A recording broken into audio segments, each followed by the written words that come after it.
So welcome back. You might remember from the first video that we said that we were going to talk about the couple of questions like do we know anything at all? And also, do we know anything about the world outside of our minds? Um, and we also saw in that first video that one of the methods of philosophy is to analyze concepts.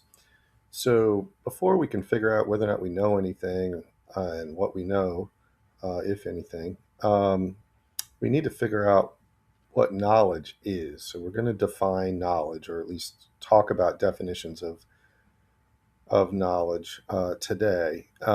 Before we do that, I want to distinguish between different types of knowledge. So I've got on our screen three different types of knowledge. So there's know-how knowledge. It's knowing how to do stuff. So I've been playing tennis since I was 12, so I feel like I know how to play tennis. You have certain things that you know how to do that are going to, that, maybe you've been doing them for a while, or even if you just picked them up, you know how to do things. So know how knowledge is knowing how to do stuff. Object knowledge is knowing a particular thing or could be a person. We're going to be doing a reading and talking later in this class about a philosopher named Raymond Martin. I actually know Raymond Martin. He was my first philosophy professor way back when at the University of Maryland. I took numerous classes from him. He was my advisor also. So I got to know Raymond Martin, and we'll learn more about him together later. So there's somebody I can say I know, and you probably have people in your life you can say you know them too, or places maybe. I do feel like I know Raleigh at this point. I've been here since 2001, so 25 years. I feel like I know Raleigh. But the type of knowledge that we're going to focus on is called propositional knowledge, and so that's sometimes called know that knowledge. Um, so there's certain things that you know. So like I know that I was born in Wisconsin. I know that my office is in the Flow building. I know that I have a dog at my feet. So propositional knowledge is know that knowledge, things that you know. Um, and so we're going to try to find a definition of propositional knowledge. Henceforth, I'm just going to call it knowledge, but let's just keep in mind that the kind of knowledge we're focusing on now is propositional knowledge. And so, again, we're going to be getting to the question of do we know anything? And really, that's a question of do we have any propositional knowledge about anything? But for short, I'm just going to say, do we know anything? So here's a definition of knowledge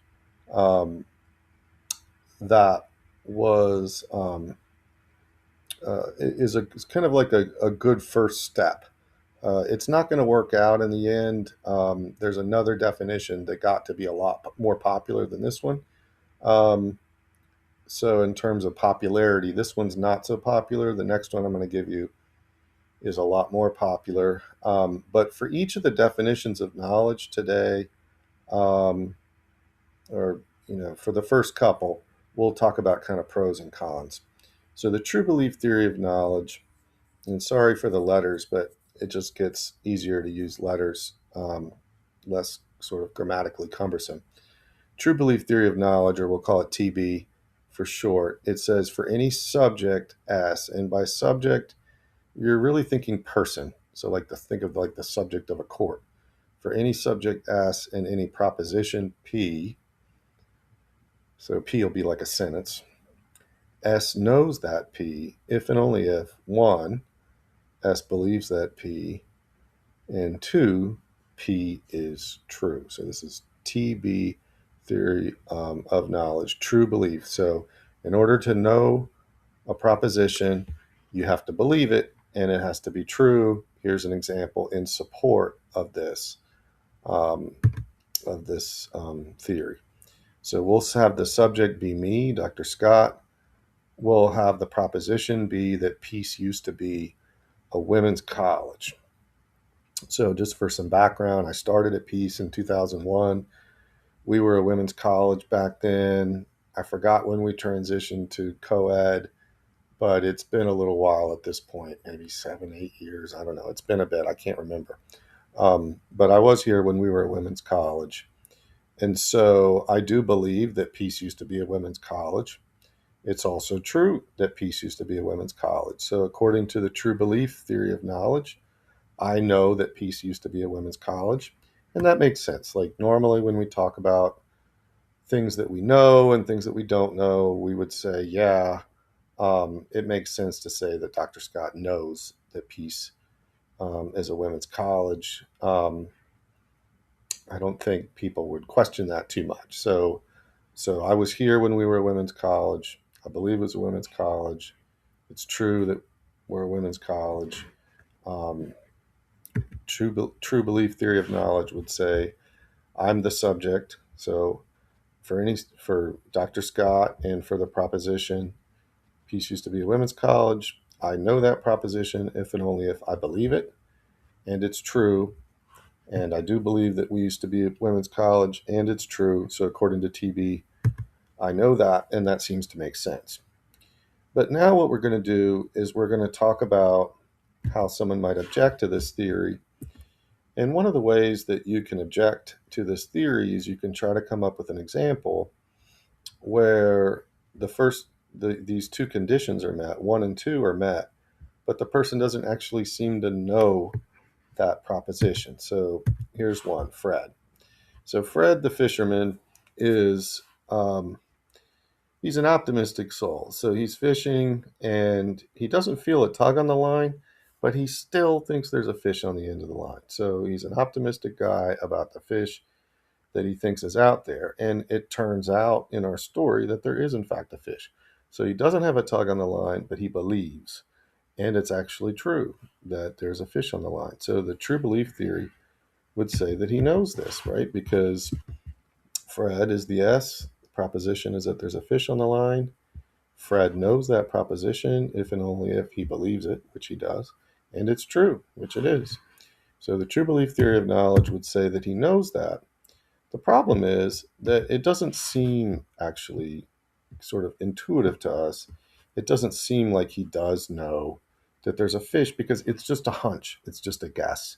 It's just because he's optimistic. Remember how he doesn't have a tug on the line. So he's just got a line out there and he's got a funny feeling, but there's no like evidence for that. So it doesn't seem like he knows that there's a fish on the line, even though it's true and he believes it. So next is what is really a popular definition of knowledge, and this definition of knowledge was popular for close to 2,000 years. Really, it was an ancient Greek theory of knowledge that people liked, and it wasn't until I want to say with the 1960s with a professor named Gettier, who's at University of Massachusetts, who came up with what's now called the Gettier problem, where he objected to this theory of knowledge that was popular for a really long time. So there's a lot intuitive about this theory of knowledge. So basically what it does is it adds another condition that has to be required in order for a person, or that's required for a person to know something. So the JTB, Justified True Belief Theory, says for any subject S and any proposition P, S knows that proposition if and only if 1, the S believes it, 2, the proposition is true, and now 3, S is justified in believing that proposition. So let's go back to Fred. So he's the subject, and the proposition is there's a fish on the end of the line. Remember how he's optimistic? So even though he doesn't feel a tug on the line, he believes there's a fish, and we pretend that it's correct. Okay. But then what's missing is that Fred is not actually justified in believing that there's a fish on the line because there's no tug. There's no evidence whatsoever. So the justified true belief theory would say that he doesn't know that there's a fish on the line because he's not justified in believing that there's a fish on the line. So the justified true belief theory tells us something that makes sense about the Fred example. It tells us that he doesn't really know there's a fish on the line, because he's missing the justification.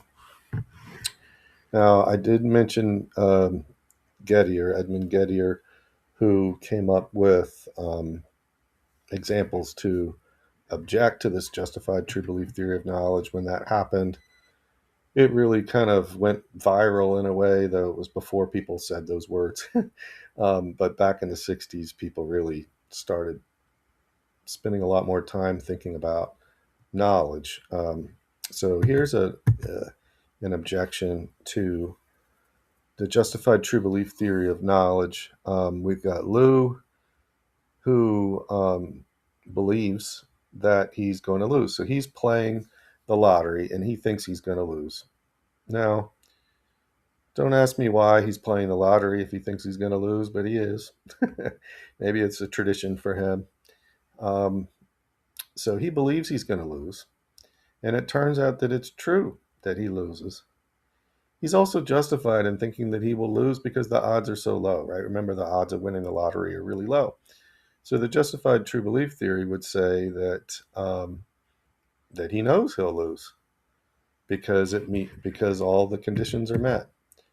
He believes that he'll lose. It's true that he'll lose. He's justified in believing that he'll lose um, because the odds are against him. And so justified true belief theory would say that he knows he's going to lose.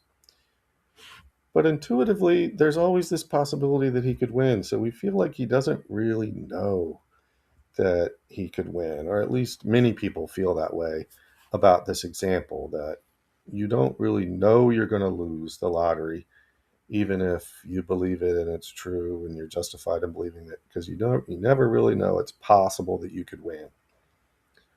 So again, justified true belief theory of knowledge was popular for a long time until Gettier came up with examples like these. And then all of a sudden, people are sort of back to the drawing board. Like, what are we going to do? What kind of do we, what's our basis for knowing anything? Now, this option, people have known about this next definition for a while. They just are hesitant about it because of the implications of it. So let me show you what I'm calling the GJTB theory of knowledge, that adds a fourth condition that the person can't be wrong. So GJTB says for any subject S and any proposition P, S knows that proposition if and only if, and again, the first three conditions are just like JTB. S believes the proposition is true, the person's justified in believing it, and now they add it's impossible for S's belief that P to be false. So now you've got guaranteed truth in order for the person to have knowledge. If we go back to Lou, GJTB is going to tell us what many people think about the example, which is that Lou doesn't really know that he's going to lose.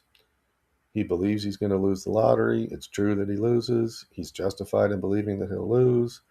But he doesn't have the fourth condition. He doesn't have it's impossible for his belief to be false, because it is possible for his belief to be false. It's possible that he loses. So GJTB tells us, or at least what many people think is true about Lou playing the lottery, that he just doesn't really know that he's going to lose, even though he's justified in believing that, and it's true.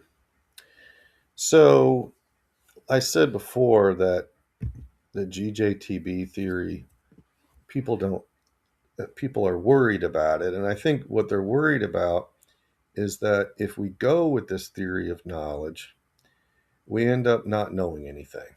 So let's look at last slide here, skeptics' argument for skepticism. So skepticism is the idea that we don't know anything at all about anything. And so what the skeptics are going to do is they're going to take that last condition of the GJTB theory and put it as the first premise of their argument. So for any subject S and any proposition P, then they add, if S knows that P, then it's not possible that S is mistaken in believing that proposition. So this is the idea that in order to really know something, you can't be wrong. it's not possible for you to be mistaken. But then what they say is that it is actually possible for any subject and for any proposition. It's possible that that subject is mistaken in believing the proposition. And so that means that for any subject and any proposition, S doesn't know that proposition. So let me give you some examples to explain premise two, why they think that for any subject and any proposition, um, it's possible that the subject is mistaken believing the proposition. So, first example is dreaming. So, you might have heard this before that it's always possible that when you're doing what you're doing, or you're doing what you think you're doing, that you're actually dreaming. So, you could be dreaming right now that you're watching this video of me. I could be dreaming that I see my dog at my feet. So it feels real, but it's not. So the possibility that you're dreaming is supposed to show that for any person and any belief that they might have, it's possible that they're mistaken. So whatever thing you believe, like you think you're in your room right now, it's actually possible that you're sleeping and you're in a different place. Another possibility, this we'll talk about next class when we talk about Descartes, is he introduces the idea of an evil demon. It's possible that there is some demon who's able to manipulate your mind and make you think things are true when they're really not. So you think that you're in your room right now, but really it's the demon making you think that when you're really not. I think there's a dog at my feet when really there isn't. It's just the demon making me think that. Another example you may know about, this movie has become a bit of a classic, The Matrix. So the Matrix, you have Keanu Reeves in there. You can remember him. So in the story of The Matrix, right, is that Neo, who's Keanu Reeves, but his name in the show is in the movie is Neo. Neo gets in the Matrix, and basically the Matrix is like a computer program. So what's happening is that Neo is in a different location, and he's thinking that things are happening. He's thinking that he's talking to people. There's the woman in red, as I recall. There's these people he interacts with, but actually it's all part of a computer program that is connected to his brain. So he thinks things are happening around him, but they're really not. So, premise two is saying things like that, dreaming, evil demon, the matrix, all those things show that for any proposition you might have, it's possible that you're wrong. It's possible that you're dreaming and you're really not doing the thing that you think you're doing.